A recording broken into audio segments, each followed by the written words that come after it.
Allah mengutus beberapa nabi dan rasul secara bergiliran atau bergantian.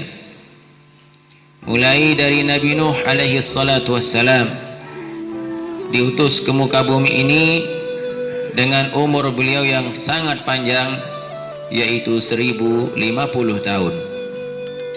Dan beliau berdakwah mengajak manusia ke jalan Allah, beriman kepada Allah, mengikuti hukum-hukum Allah selama 950 tahun. Tetapi kebanyakan mereka tidak beriman, kebanyakan mereka tidak mau taat pada Allah, tidak mendengar Nabi Nuh, bahkan mereka memusuhi Nabi Nuh alaihi salatu wassalam. Sehingga dalam catatan para ulama ahli sejarah, ternyata yang beriman sampai sedemikian lama dakwahnya hanya 80 orang saja. Inilah sulitnya seseorang menerima kebaikan. Inilah sulitnya seseorang menerima iman. Kenapa? Tidak ada lain karena mahalnya yang namanya hidayah Allah, mahalnya yang namanya iman. Tidak akan diberi iman itu oleh Allah kecuali kepada pilihan-pilihannya. Tidak akan diberi kebaikan itu oleh Allah kecuali orang-orang yang dipilih oleh Allah. Kalau tidak dipilih oleh Allah, tidak akan mungkin mendapatkan kebaikan tersebut. Oleh karena itulah, jangan heran kalau ada orang-orang yang hidup di dekat kebaikan-kebaikan lalu tidak memperoleh kebaikan itu artinya orang-orang yang memang tidak dipilih oleh Allah Subhanahu wa ta'ala.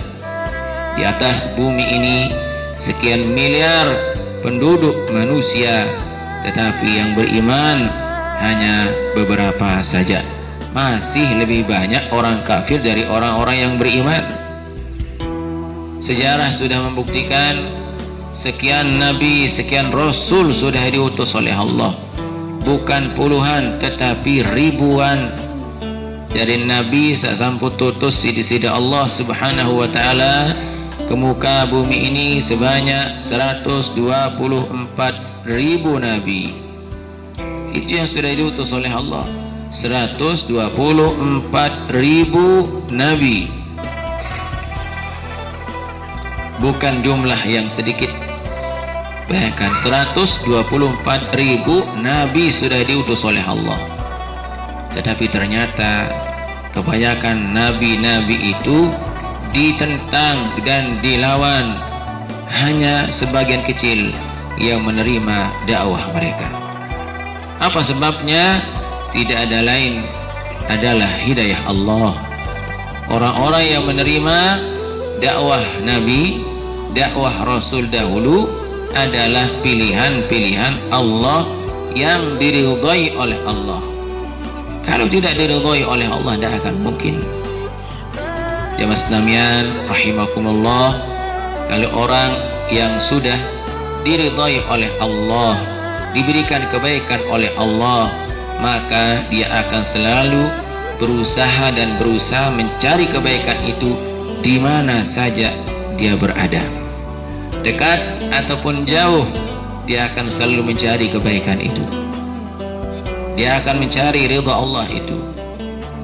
Tetapi orang-orang yang di dalam hatinya memang tidak ada kebaikan, dekat saja tidak akan datang mencari kebaikan tersebut, apalagi yang jauh.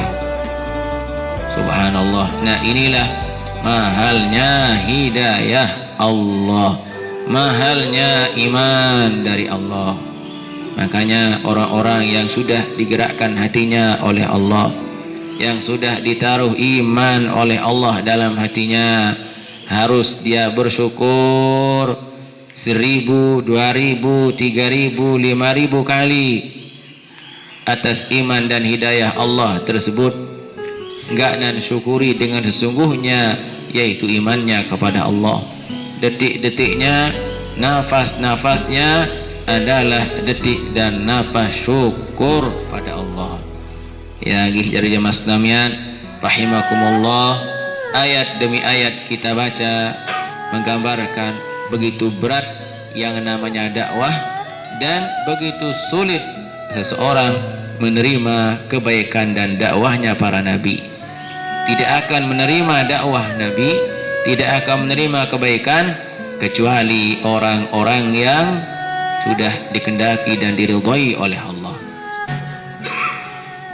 Nah, dalam ayat niki Allah Subhanahu wa taala menjelaskan setelah kami utus Nabi Nuh, kami utus nabi-nabi begitu banyak manik Allah. Antara lain Nabi Ibrahim diutus ke kaumnya, yang kaum Nabi Ibrahim itu penyembah berhala atau penyembah patung. Bahkan dari keluarga beliau sendiri penyembah patung. Bahkan pembuat patung yang namanya Azar orang tua tukang piak patung di zaman Nabi Ibrahim itu pamannya sendiri. Subhanallah. Lalu beliau berdakwah setiap hari, setiap malam, terus mendapatkan tantangan yang berat dari satu raja namanya Namruz. Karena Namruz niki mengaku diri menjadi Tuhan endah, ingin disembah. Datanglah Nabi Ibrahim yang mendakwahkan bahwa tidak ada yang disembah kecuali Allah. La ilaha illallah. Idalah Nabi Ibrahim hendak. Inilah yang menjadikan dia marah, inilah yang menjadikan dia tidak suka dengan Nabi Ibrahim. Akhirnya dia memerintahkan kaumnya untuk mengumpulkan kayu sebanyak-banyaknya dan membakar Nabi Ibrahim. Bayangkan nikirun dakwah, subhanallah. Jadi bukan hanya sebatas tidak menerima kebaikan, tetapi menjadi musuh kebaikan itu sendiri. Nauzubillah. Nah, itulah orang-orang yang memang hatinya memang tidak ada pintu kebaikan, dia narak celah-celah kebaikan masuk. Yang kedua Nabi Hud diutus oleh Allah Subhanahu wa taala ke satu kaum yang sombongnya luar biasa. Niki jandin sekedar rajin doang sombong niki, untuk masyarakat na sombong. Ya, sombongnya nauzubillah. Apa bentuk kesombongan mereka? Jadinya mereka itu adalah orang-orang yang kuat. Nabi Hud itu nama kaumnya kaum Ad. Kaum Ad itu adalah kaum yang besar-besar, memang pelik-pelik. Mereka menempati satu daerah namanya Ahqaf. Biar Ahqaf di Yaman hamakin niki. Dalam Al-Quranul Karim Allah Subhanahu wa taala menjelaskan tentang kekuatan kaum Ad ini, yaitu lam yukhlaq misluha fil bilad. Dinarak dengan tepiak maria kebelik maria kekuat. Jadi kaum Ad niki paling kurang tingginya 150 meter keganggas, paling kurang. Sehingga mereka jabus sokhra bilwad, mengangkat batu-batu besar dari lembah-lembah yang dalam itu. Opong-opong jama nih batu-batu belik nih ke. Bagaimana tidak diangkat dengan mudah? Karena mereka besar. Tapi na'udzubillah, besarnya itu menjadikan mereka sombong, angkuh. Ada yang tingginya 150 meter, 200 meter keganggasan, pelik terus. Dan mereka kuat-kuat, sehingga mereka menentang Nabi Hud alaihissalatu wassalam yang berdakwah, mengajak mereka hidup merendah, hidup menyembah Allah, hidup menjadi orang-orang sabar, hidup menjadi orang-orang ikhlas. Akhirnya ternyata mereka menantang Nabi Nuh dengan ucapan-ucapan yang na'udzubillah. Bahkan mereka meminta kepada Nabi Hud untuk mendatangkan azab Tuhan itu. Akhirnya Allah Subhanahu wa taala mengirimkan angin yang sekencang-kencangnya, angin sekeras-keras, sehingga mereka diterbangkan oleh angin. Marak krikit nike dan kesuran si angin mudah timprah kemalik. Ya, manusianya dengan pohon kormanya, dengan pohon-pohon yang mereka miliki, tangkat si Allah Subhanahu wa taala. Peliduk pelitik marangin pusuk mundur timprak, akhirnya meninggallah mereka semua, tidak ada nilainya sedikit pun. Di manakah kekuatannya? Subhanallah. Ketika Allah murka aja, dinar artiin kekuatan siapapun, tidak ada arti itu ini semua. Jangankan manusia akhir zaman, sekedar kuat meraniki, jauh lebih kuat orang-orang dulu. Itulah sebabnya yang paling dibenci oleh Allah di atas bumi ini adalah orang-orang yang sombong. Ya, menganggap diri hebat dengan kelebihan yang ia miliki. Oh, itu orang paling dibenci oleh Allah. Innallaha la yuhibbu kulla mukhtalin fakhur.